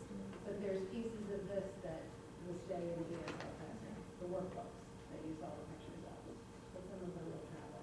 And some of our teachers, well, actually most of us are working right now supporting the Wonders in the classroom. We have the little readers that the students are doing, especially with first and second. I'm doing it, but I know it's varying this year. And we're finding that the little readers for the ESL students are at a higher level than what many of our students can handle. So we really can't use what they have in their English language arts classrooms right now because they're higher levels than what we have. Most of our students are able to handle. So Curriculum Council, what we'd like to do, I mean, you've heard an overview of the program. I think in February, as Erin mentioned, Erin and Anne Marie will come back, and Erin will walk you through some of the components, the particular components, show you the connection, and perhaps show you the website. And we would like to come to Curriculum Council in March with a request for a particular number of resources after you've had an opportunity to digest exactly what we're saying and what this we feel will do for our ELLs. Thank you. Thank you, Mrs. Brown. We're going to jump to our Curriculum Professional Development Showcase, and we have Megan Phibbs here to speak in place of Claudia Carosella, I believe. Megan? Hi. Thank you for being here on Thank such you. short notice. I've had about 20 minutes to look over all of the information Claudia sent me today. So I think Don't make any mistakes, Megan. right? I know, I'm on my hot seat. So actually, back in December, Jonathan had sent out an email about asking teachers to do video testimonials about technology and what they're using. And so I did that, and so I have my video that I made. The first part is me actually talking about what I'm doing technology-wise in my library, and then it's some of my students at Springton Manor talking about what they like about technology and how they like using it at school. And then it ends with one of our 5th grade teachers talking a little bit about how she uses it in the classroom. So instead of me standing here and fumbling through the notes that Claudia gave me, I thought I would show that, and then if you have questions, I can kind of review Claudia's notes and talk to you a little bit about anything in particular, if that works. All right. Okay, just so you know, we have 5 minutes. Okay, that's about how long it is, so then Okay, I don't great. have to talk anymore. Okay, great. See how easy that was? I know.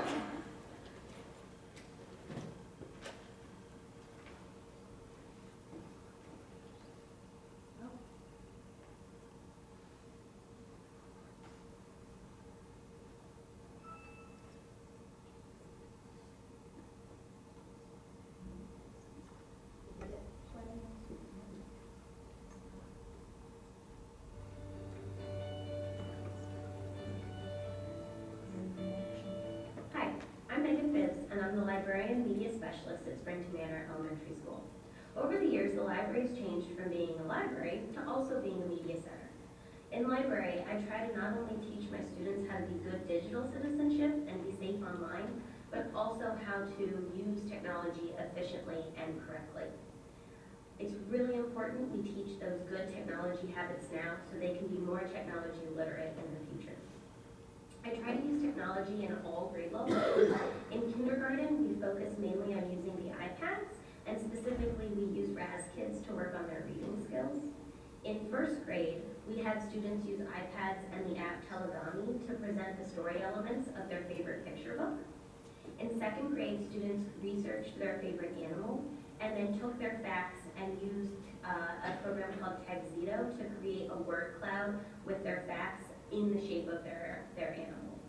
In 3rd grade, we do a big unit on the library catalog, teaching students how to access not only our print materials, but also our online databases.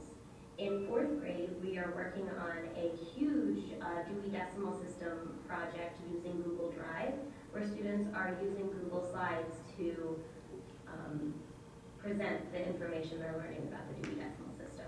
And in 5th grade, we're just wrapping up our holiday research, where students got to pick between Christmas, Hanukkah, Kwanzaa, and Diwali.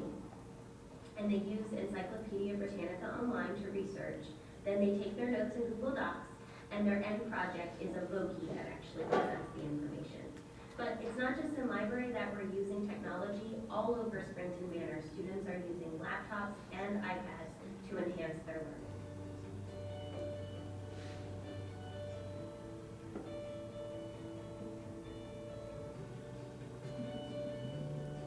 Hi, my name is Ava Harple. I go to Springton Manor.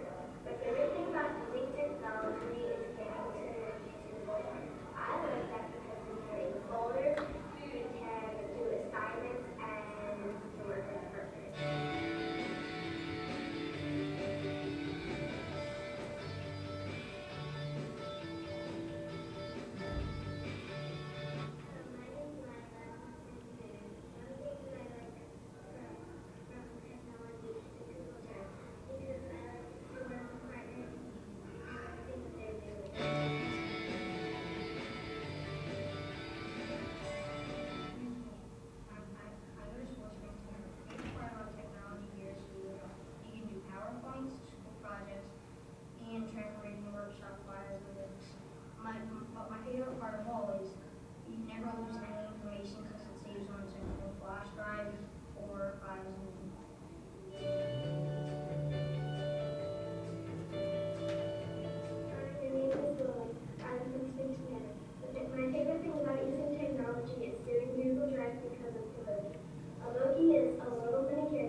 variety of different ways. We use iPads for RAS kids as well as doing Study Island online.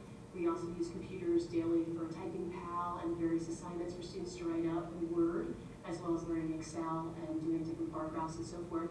One of the exciting things we're doing this year as well is working in conjunction with Google Docs, and students are actually putting online their actual reading logs. So when they finish a book, there's an actual Google form in which we've created that they can put down their name, as well as the title of the book, how long it took them to read, recommendations, and genre. And they are logging that in on a regular basis to be able to meet the requirement of 8 books per trimester. Students are also then periodically able to show up the actual top 10 readers at the grade level, as well as seeing a comparison between various classes within 5th grade. It's encouraging reading in a different dimension, and students are very much enjoying the opportunity to see visually as well as being able to input things via the computer instead of always being on a pencil.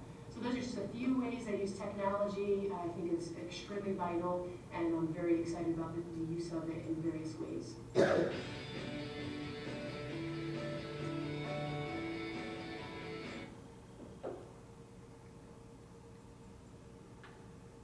Nice job. Thank you, Megan. Thank you. All right, next we have Deb Carney, who is going to share with us our ELA Department of Professional Development. Thank you, Dr. McNeil.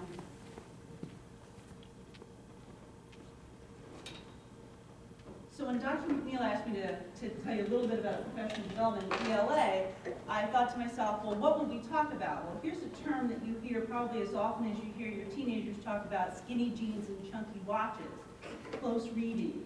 And so close reading is what we are now focusing on in ELA, and frankly cross-curricularly, because the PA core requires us to develop critical thinking, critical readers, and critical writers at a far earlier age than ever before. Kim, would you mind going to the next slide, please? So before I tell you really what it is, let me tell you why we do it. First, because it creates these critical thinkers. As you probably know, if you've got kids or you're working with kids, as we all are, critical thinking is that essential skill that our kids need just to survive in today's world. It creates independent thinkers and helps them as well focus clearly until they have finished a task. So close reading builds all that grit we also talk about when we're talking about teaching. As part of the PA core requirements, close reading requires us to help kids learn how to develop the ability to think critically on their own, independently, given a very clear time constraint. So that's something that's a life skill that we develop, well, beginning in elementary school now with close reading. So what do we do to help teachers prepare for that? Well, Tracy Resto, I invoked her name, has helped us create something called the content area reading strategies, which we work with new teachers at the beginning of the year, and then also work cross-curricularly with other teachers that help them learn how to look at text in just this way. When we as teachers select a text to focus on for close reading, whether that's a textbook or a piece of literature, we look at 3 things. We look at the text structure, which is the qualitative measure of the vocabulary, the knowledge demands for our kids. We look at the quantitative, which is something called a Lexile level, which gives us a level of difficulty, an approximate level, grade level comparison for kids. And then the reader in task, which tells us what is it we're trying to do and how are we trying to use this piece of text with our students. So this is all a part of what we help teachers learn how to do as part of our professional development throughout the year.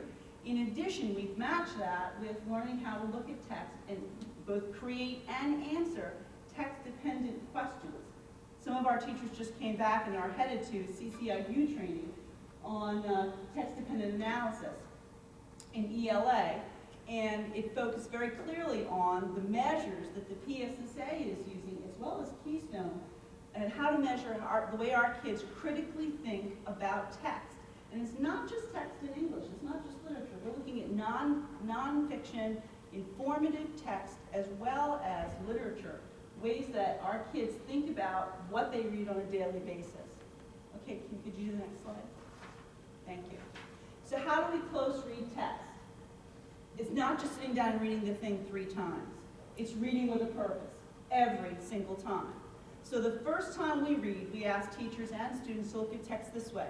Look at the key ideas and details. This is the gist. What's this thing about? If it's a poem, if it's a piece of literature, if it's a letter from Pico that I had to read last night, whatever it is, what's the gist? What are they trying to tell me, you know? And then the second read, which I had to do because I was very tired when I read the letter from Pico last night, was what's the craft and structure? How did the author, how did the writer put this thing together in order to convey a message and meaning to me? By studying how expert writers do this, whether it's in informational text or in fiction, our students become better writers themselves by mimicking that. It's always wonderful to be able to borrow techniques from expert communicators before you develop those skills yourselves. And then on the third read, we want to integrate the knowledge and ideas so that they take this text apart and put it together in a way that makes sense for them. Close reading helps them create meaning for themselves in their world. So close reading, while it sounds like something that might be similar to skinny jeans and chunky watches, is actually a key skill that we are now helping our kids develop at a younger and younger age so that they can really involve themselves and find success in their world. Thank you. Thank you, Mrs. Carney. Wow, you had 2 minutes. I skipped my last slide. Any questions for Mrs. Carney? Just a reminder, it is not on your the agenda that you received, but the meeting in June is on May 31st. I think all of you received an email from either Kim or Tony about the change in meeting. It had to be shifted because of the graduation dates. So please mark your calendars for Tuesday, May 31st. It is the day after a vacation.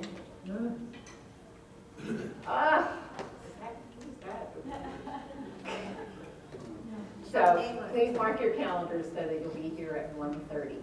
Thank you very much, everyone. Thank you, everyone. See you next time.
Right.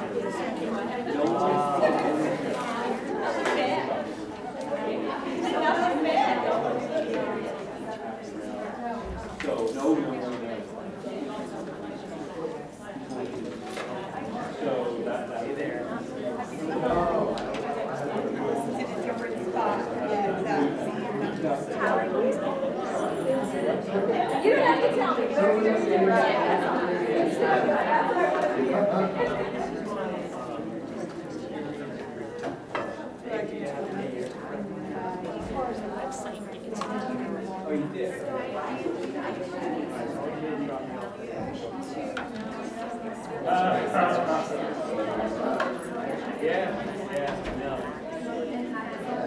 Yeah. Bigger one is, there's still probably.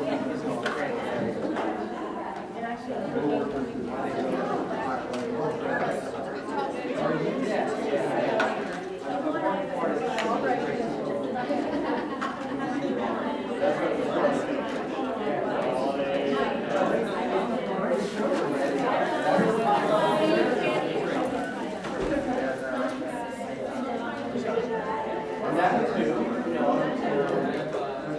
although this one you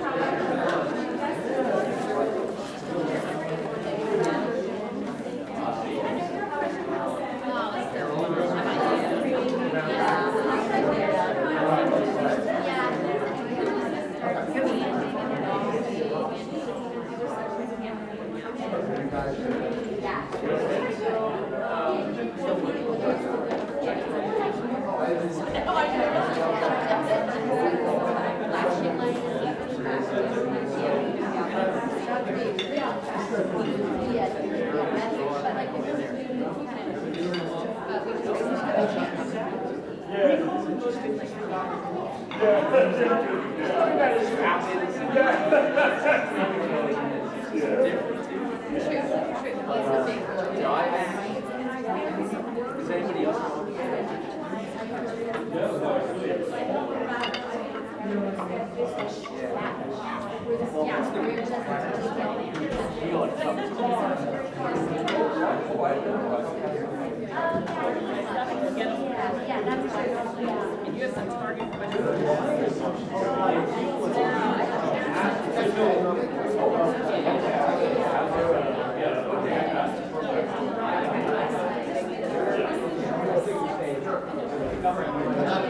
Oh, right.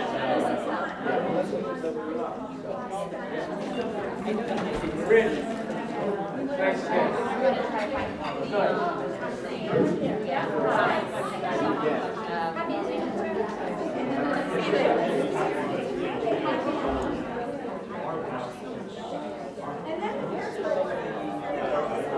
Well, I didn't see it.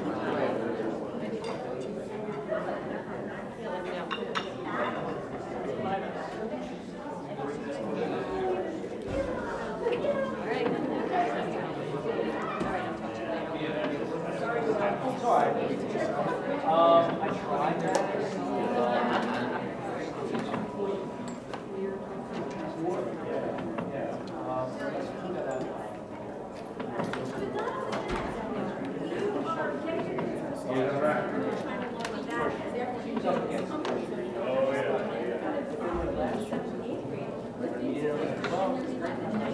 So I don't know which one of them gets. You know, again,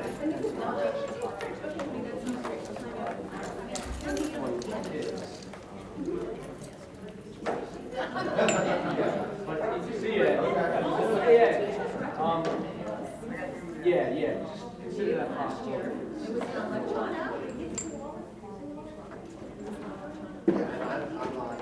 Math focus. Oh, no, I know.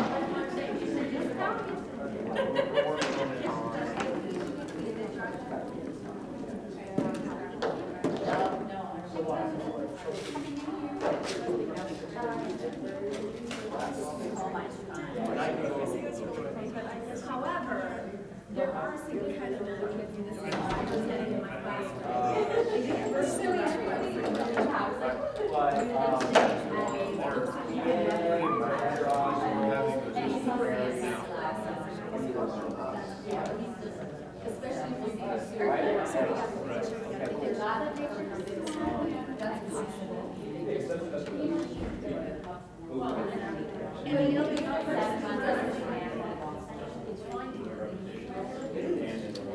It's a lot, you know what I mean? And then also,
Don't value that part of it, whatever. Is that what it is? Is it a setting? See, I just gave up. I just started opening up.